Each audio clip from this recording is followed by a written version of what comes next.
ఉన్న బంగారాన్ని విడిపించి ఆ రోజు ఆన్లైన్ రేటుకే మేము కొంటాం. Sharma gold company. ప్రస్తుతం మనతో పాటు ఇస్కాన్ టెంపుల్ నుంచి ప్రణవానంద ప్రభుజీ ఉన్నారు. సర్వ మానవాళికి శ్రీకృష్ణ పరమాత్ముడు జీవన్ ముక్తిని, జీవన్ మార్గాన్ని ఏ విధంగా చూపించారనేది వారి మాటల ద్వారా మనం తెలుసుకుంటూ ఉన్నాము.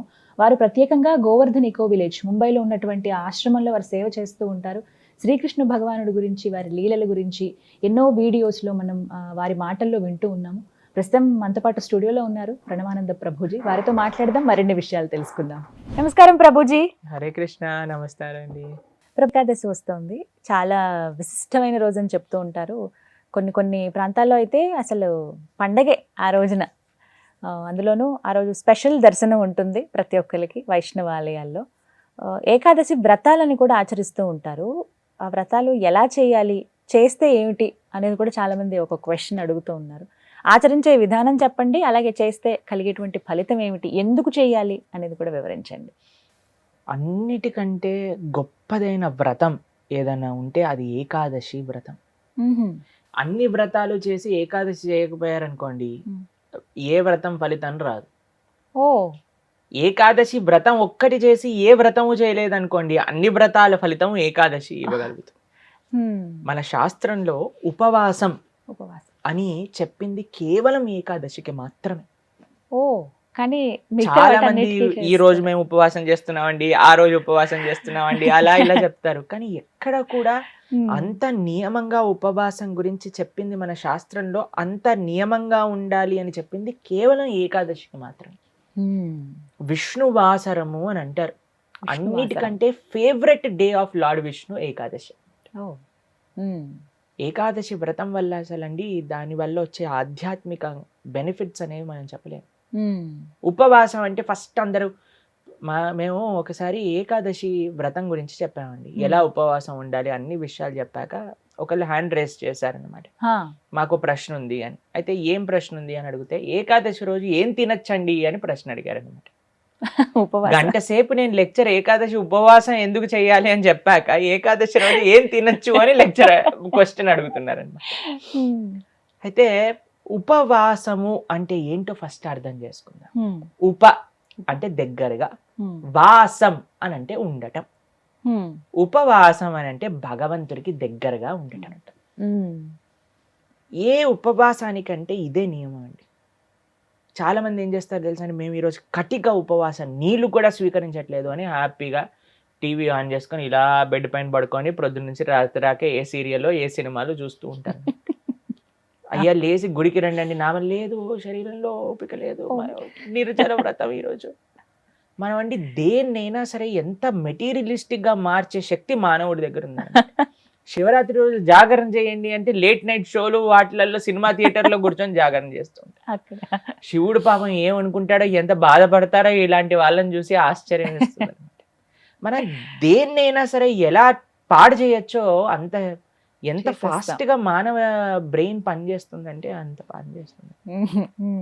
ఉపవాసము అని అంటే, ఆ ఉపవాసం చేసే ఏకాదశి రోజు ఏం చెయ్యాలి అని అంటే, ఇంకా మరింత కృష్ణ సేవ, ఇంకా మరింత భగవన్నామం పలకటం. హరే కృష్ణ కృష్ణ కృష్ణ హరే హరే, హరే రామ రామ రామ హరే హరే. మరింత నామం చేసుకోవటం, మరింత భాగవత గీత వీటిని శ్రవణం చేయటం, అధ్యయనం చేయటం. ఇది ఉపవాసం, భగవంతుడు దగ్గరగా ఉండటం. మరి ప్రభుజీ ఉపవాసం అంటే తినకుండా ఎందుకు ఉండాలని చెప్తారు? ఇప్పుడు చూడండి, ప్రొద్దు నుంచి లేవంగానే తిండి గోలే కదండి మనకి. ఏం టిఫిన్ ఏం చేయాలి, దోశలు వేయటం, ఇడ్లీలు వేయటం, అటు వాయిల్ తీయటం, ఇటు చట్నీ చేయటం, ఇటు సాంబార్ చేయటం, పెట్టేయటం. దాని తర్వాత ఇది అయిపోగానే మళ్ళీ లంచ్కి ఏం కావాలి, భోజనం కోసం కూరగాయలు కట్ చేయటం, వంటలు చేయటం, మళ్ళీ తినగానే నిద్ర వస్తుంది, మధ్యాహ్నం పూట పడుకుంటాం, మళ్ళీ సాయంత్రం కావగానే ఇది అది. దాని తర్వాత మళ్ళీ రాత్రి డిన్నర్ ఏంటి, స్విగ్గీ జొమాటో అవి ఇవి, మళ్ళీ కిచెన్ క్లీన్ చేసుకోవడం, తూడ్చుకోవడం, బాసనలు తోముకోవడం, వీటిలలోనే రోజంతా పోతుంది. ఏం చెప్పారంటే, అయ్యా నువ్వు దేవుడికి దగ్గరగా ఉండాలంటే వీటిని కొద్దిగా దూరం పెట్టాలి, అప్పుడే సాధ్యం అవుతుంది. తినకపోయామనుకోండి, కొద్దిగా తగ్గించామనుకోండి, మనకి నిద్ర రాదు అంతగా. ప్లస్ ఇంత పెద్ద తతంగం మొత్తం కూడా ఆఫ్ అయిపోతుంది, ఎంత సమయం మెరిగిపోతుంది. మీరు ఒక్కసారి ప్రయత్నించండి, ఒకరోజు వంట తిండి ఈ రెండు ఆపేస్తే అసలు ఆ రోజు ఏంటి ఇంత పెద్దగా ఉంది మనకి అని అనిపిస్తుంది అనమాట. Long day. ఎందుకంటే అంత సమయం మనకు ఉండిపోతుంది.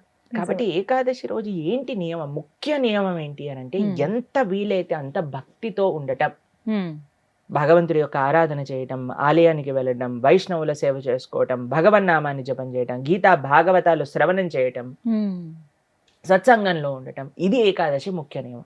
దాని తర్వాత నియమం ఏంటి అని అంటే ఆహార నియమం పాటించాలి.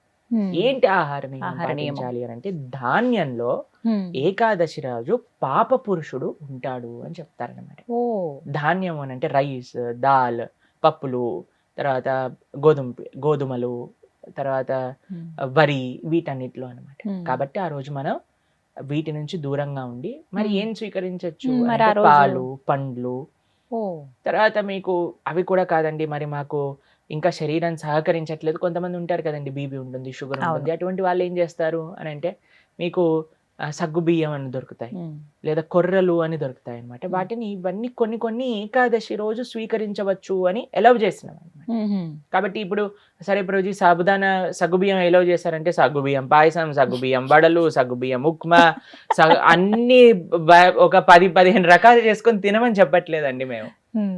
ఎవరికైతే వీలుంటుందో ఒక్క రకం చేసుకోండి, వాటిని ఆహారాన్ని స్వీకరించి శరీరం బాగుండేటట్టుగా చూసుకొని భగవంతుడి యొక్క సేవలో పెట్టుకో.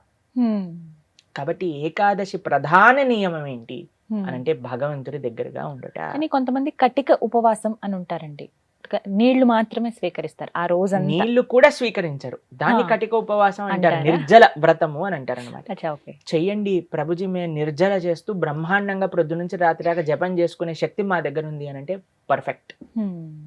లేదండి మాకు ఏదన్నా లోపలికి వెళ్ళండి, మాకు బ్రెయిన్ పనిచేయదు అని అన్న వాళ్ళు పాలు స్వీకరించండి, లేదండి పండ్లు స్వీకరించండి, లేదండి సగ్గుబియ్యంతో కొద్దిగా ఉండొచ్చా. ఇందాక మీరు అన్నారు కటిక ఉపవాసం కనీసం.